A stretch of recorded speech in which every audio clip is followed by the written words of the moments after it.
प्रधानमंत्री नरेंद्र मोदी के हाथों गुरुवार को संसद की नई इमारत के शिलान्यास के साथ ही निर्माण का कार्य भी आरंभ हो गया है। आज़ादी के 75वें साल यानी 2022 में आधुनिक तकनीक और सुविधाओं से लैस नए भवन में संसद के दोनों सदनों की बैठकें होंगी। इसके साथ ही संसद का पुराना भवन प्राचीन धरोहर का हिस्सा बन जाएगा। नई इमारत में हर सांसद का अपना कार्यालय होगा। नया संसद भवन अगले 100 साल की आवश्यकताओं को पूरा करेगा।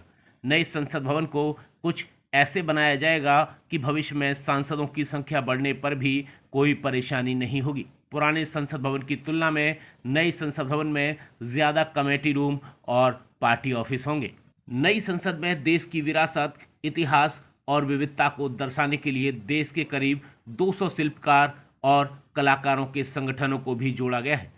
नए भवन की ऊंचाई संसद के मौजूदा भवन के बराबर होगी। इसमें एक बेसमेंट सहित कुल 3 फ्लोर होंगे। नया संसद भवन 64,500 वर्ग मीटर क्षेत्र में बनाया जाएगा। नए संसद भवन में लोकसभा का आकार मौजूदा से 3 गुना ज्यादा होगा। राज्यसभा का भी आकार बढ़ाया जाएगा। नए भवन की साज सज्जा में भारतीय संस्कृति, शिल्प और वास्तुकला के साथ ही क्षेत्रीय कला की विविधता का भी मिला जुला रूप दिखेगा। डिजाइन योजना में केंद्रीय संवैधानिक गैलरी को भी स्थान दिया गया है। आम लोग इसे अब देख सकेंगे। नए संसद भवन में पर्यावरण अनुकूल कार्यशैली का इस्तेमाल होगा।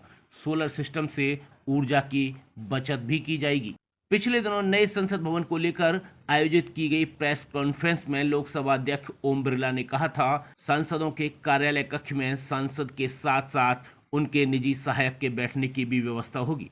इस भवन को अंडरग्राउंड टनल के जरिए संसद भवन से जोड़ा जाएगा। ओम बिरला ने कहा कि संसद का नया भवन ईंट और पत्थर का नहीं बल्कि 130 करोड़ लोगों की आकांक्षाओं का भवन होगा। इसके निर्माण में अगले 100 साल से अधिक की आवश्यकताओं को ध्यान रखा जाएगा। नए संसद भवन के निर्माण के दौरान वायु और ध्वनि प्रदूषण पर रोक लगाने के कई कदम उठाए गए हैं। इसमें सभी सांसदों के लिए अलग अलग कार्यालय होंगे। उनके कार्यालयों को पेपरलेस ऑफिस बनाने के लिए नवीनतम डिजिटल इंटरफेस से लैस किया जाएगा।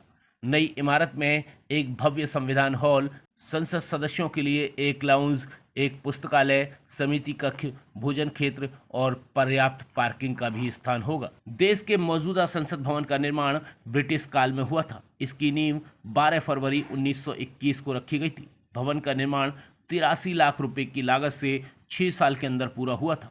18 जनवरी 1927 को तत्कालीन गवर्नर जनरल लॉर्ड इरविन ने संसद भवन का उद्घाटन किया था। इस भवन की डिजाइनिंग एडविन लुटियंस और हर्बर्ट बेकर ने की थी। ब्रिटिश सरकार ने इन्हें नई दिल्ली के नियोजन और निर्माण की जिम्मेदारी सौंपी थी। ब्रेकिंग न्यूज़ दिल्ली एनसीआर के लिए ब्यूरो रिपोर्ट।